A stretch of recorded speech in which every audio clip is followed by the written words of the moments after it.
kita rindu sosok B.J. Habibie. B.J. Habibie adalah presiden ketiga yang diakui, tapi beliau dilengsarkan karena kejujurannya. Beliau dilengsarkan karena beliau berjuang untuk bagaimana tidak ada korupsi. B.J. Habibie adalah orang soleh yang kita tahu dalam sejarah, orang hebat, diakui di dunia walaupun di Indonesia disepelekan. Apa yang beliau lakukan walaupun beliau sudah tiada, meninggal dunia? Indah kisahnya, dan saya pun terinspirasi dengan beliau yang hebat ini. Beliau orang kampung dari Makassar, Parepare, suatu ibu kota hari ini, Parepare. Saya pernah diundang ke sana oleh wali kotanya. Saya lihat patungnya Habibie dan Ainun, dan ternyata beliau orang kampung, orang biasa, orang sederhana. Allah berikan kecerdasan di otaknya. Kenapa kita merindukan sosok pemimpin pejabat seperti beliau, yang tidak durhaka kepada orang tuanya, memuliakan orang tuanya, tidak pencitraan belaka. Dan hebatnya lagi ketika beliau ke ITB meloncat kuliahnya. Dan hebatnya lagi ketika beliau melanjutkan studinya ke Jerman. Disinilah saya pribadi mendapatkan inspirasi. Pesawat terbang Bapak Ibu yang kita naik itu, di ketinggian tertentu kalau nggak pas bikinnya bisa retak, Pak. Pesawat itu bisa retak. Siapa yang bisa menyelesaikan itu? B.J. Habibie, Pak. Di dunia yang bisa menyelesaikannya B.J. Habibie. Sampai beliau digelari oleh teman-temannya di Jerman apa? Mr. Crack, Mr. Retak. Bukan letak otaknya, Pak. Nah, pejabat kita yang banyak retak otaknya, Pak. Ini maksud saya apa? Pesawat yang retak itu beliau bisa menyelesaikannya. Ini kehebatan Habibie yang mungkin dilupakan oleh bangsa ini. Tapi ada yang lucu, aneh bin ajaib, ternyata beliau bukan orang tercerdas di dunia. Sampai beliau di Jerman, apa yang terjadi? Beliau tidak pernah ranking 1, ranking 2. Beliau ranking 3. Sampai beliau cemburu kepada 2 orang yang ranking 1, ranking 2, dan ini orang Yahudi, Pak. Orang kafir, laki dan perempuan. Saking herannya beliau, padahal beliau apa yang beliau isi itu benar semuanya. Tapi saking penasarannya, bertanya kepada Yahudi 2 ini. Apa kata beliau? Aku mau tanya kepada kalian berdua, apa rahasianya sampai kalian hebat di dunia, ranking 1, ranking 2? Saya kenapa tetap ranking 3? Apa jawaban Yahudi 2 ini, laki dan perempuan ini? Oh, Rudi. Beliau dipanggil Rudi, bukan Habibie. Ya, Baharudin Yusuf Habibie. Rudi, this is our secret. Ini rahasia kami, nggak mungkin kami kasih tahu.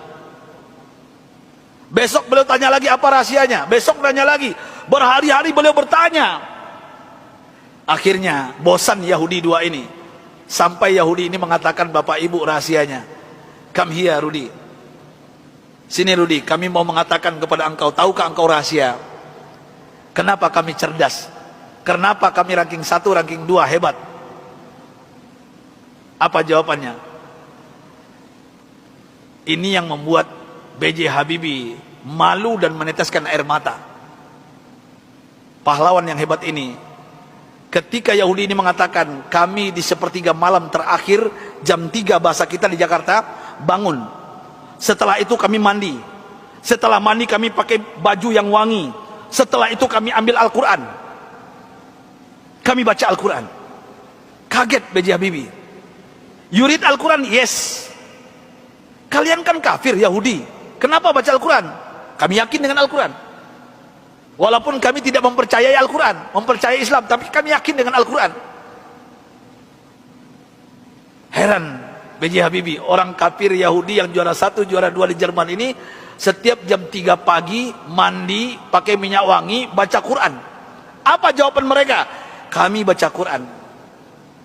Tahukah engkau Rudi, setelah kami baca Al-Quran, saraf kami ini rileks, otak kami cerdas, metabolisme tubuh kami dahsyat, imun.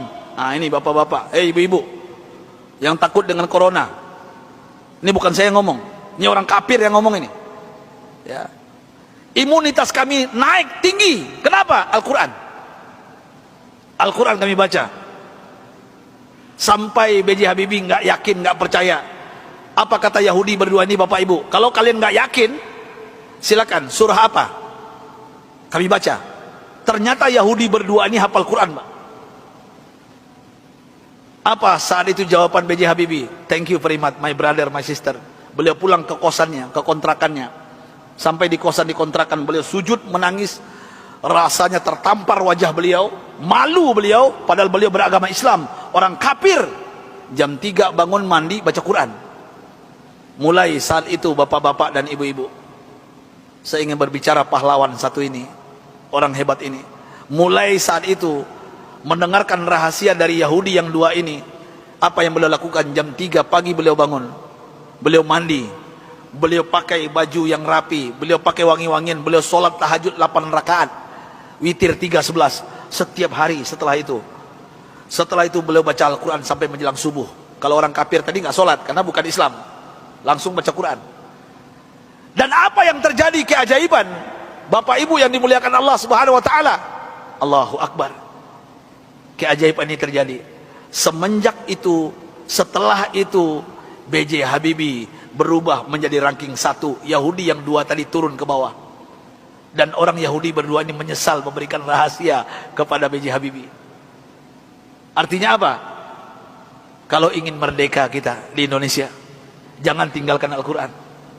Kalau ingin sukses anak-anak kita, bapak, ibu, cucu kita, sampaikan kepada mereka Al-Quran adalah obatnya.